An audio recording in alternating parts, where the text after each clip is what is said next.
अब गाइड में हम आपको उस खबर की ओर लेकर चल रहे हैं जिसकी वजह से एक बार फिर से न्यूक्लियर वॉर की आशंका बढ़ गई है। दरअसल नाटो के सभी महत्वपूर्ण सदस्यों के बीच तकरीबन सहमति बन चुकी है कि नाटो और पश्चिमी जगत से मिल रहे हथियारों को यूक्रेन अब रूस के अंदर हमला करने के लिए इस्तेमाल करे। इस सहमति से जुड़ी खबरें सामने आने के बाद रूस ने एक बार फिर न्यूक्लियर नैरेटिव लिखा जाने की तैयारी कर ली है, जिसमें लेटेस्ट अपडेट यह है कि एक रूसी थिंक टैंक का एक आकलन सामने आया है। इस थिंक टैंक ने साफ कहा है कि पश्चिमी ताकतों को सबक सिखाने का एक ही तरीका है, एक ही विकल्प है, न्यूक्लियर धमाका। क्या है रूस के लिए बनाए गए इस एटमी प्लान की स्क्रिप्ट और क्या वाकई पुतिन न्यूक्लियर धमाके को अपने विकल्पों में शामिल करेंगे? इन प्रश्नों का जवाब इस रिपोर्ट से आपको हासिल होगा।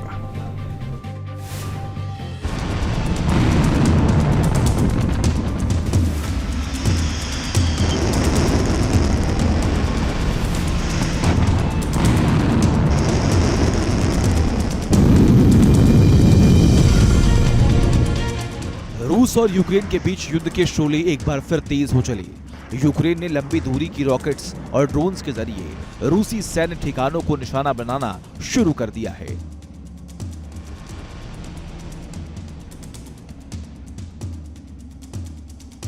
तो जवाब में पुतिन के ऑर्डर पर यूक्रेन के खार्किव, माइकोलिव और ज़पोरिजिया में दनादन मिसाइलों की बरसात की जा रही है, जो यूक्रेनी फौज की कमर तोड़ रही है।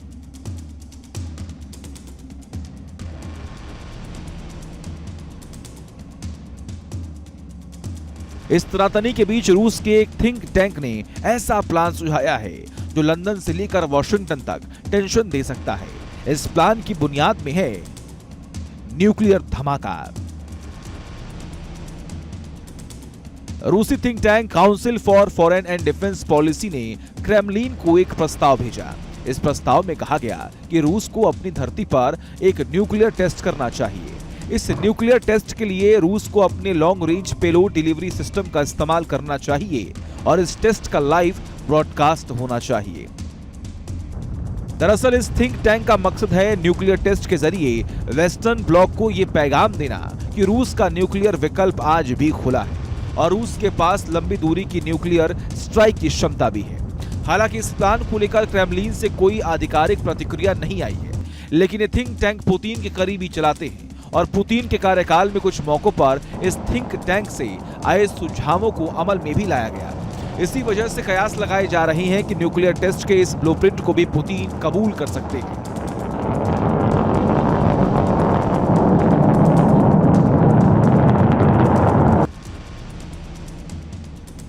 रूस का ये न्यूक्लियर नैरेटिव अचानक पैदा नहीं हुआ, इसके पीछे है नाटो से मिली सहमति। दरअसल नाटो देशों ने अपने हथियारों को रूसी धरती पर हमलों के लिए इस्तेमाल करने की इजाजत दे दी है।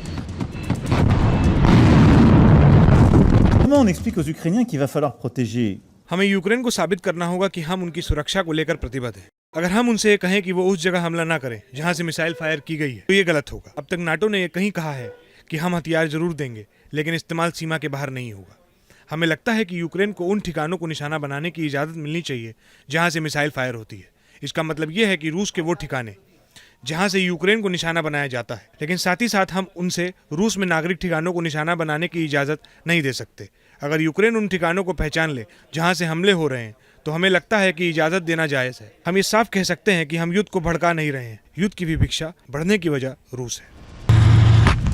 नाटो सदस्यों से सहमति मिलने के बाद यूक्रेन ने रूसी धरती पर बड़े हमलों का आगाज कर दिया और इन हमलों में रूस को सामरिक नुकसान उठाना पड़ रहा है।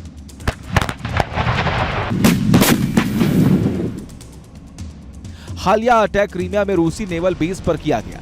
इस हमले में सी ड्रोन्स का इस्तेमाल किया गया, जिनकी तकनीक यूक्रेन को नाटो से मिली है। यूक्रेन का दावा है कि रूसी नौसेना के 3 बोट्स इस ड्रोन अटैक में तबाह हो गई।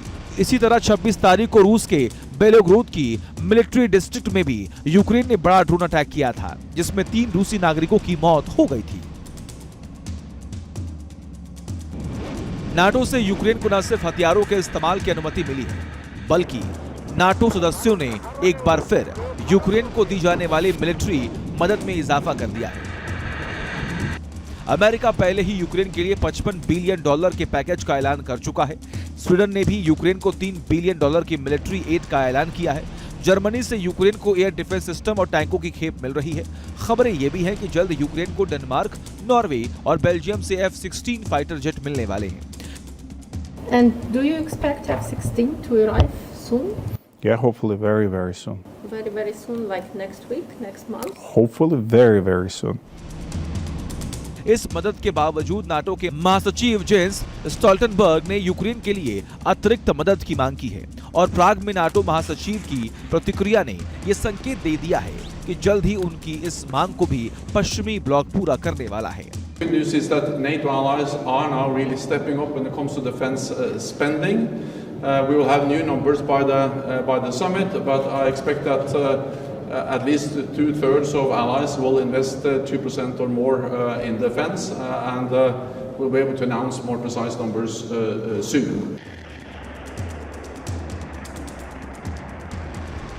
अतिरिक्त सैन्य मदद और F-16 की सप्लाई दो ऐसे मुद्दे हैं जो रूस के लिए टेंशन का सबब बन सकते हैं।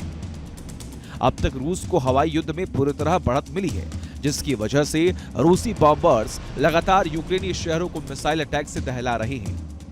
F-16 फाइटर जेट्स पर यूक्रेनी पायलट्स की ट्रेनिंग पहले से चल रही है।